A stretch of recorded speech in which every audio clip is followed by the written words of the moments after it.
This plain old interior door is about to get a major upgrade into a custom sliding barn door.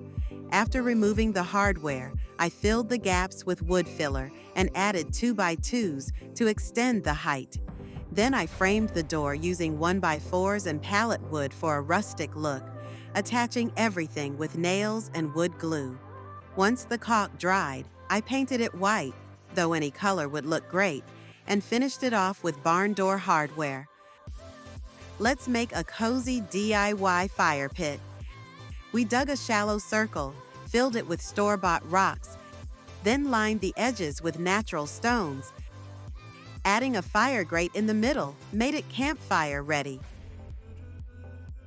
Next, we gave new life to a worn-out side table with a quick sand and spray finish.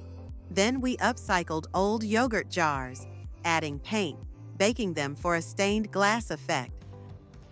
With all the pieces ready, we set the space: wood chairs, wine glasses, coasters, blankets, and of course, s'mores. A backyard hangout spot made beautiful with just a few simple DIYs.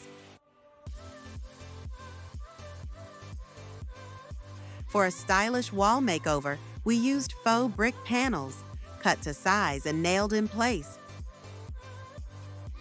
Use spackle to fill the seams to easily add your base paint.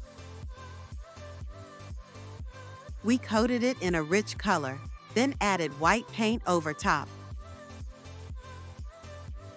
blotting with a sponge to create a whitewashed brick finish. Next, we glued 6 tall dorm mirrors together in a 2x3 grid using poster board for support on the back. Leaning it against the wall created a high-end mirror look on a budget.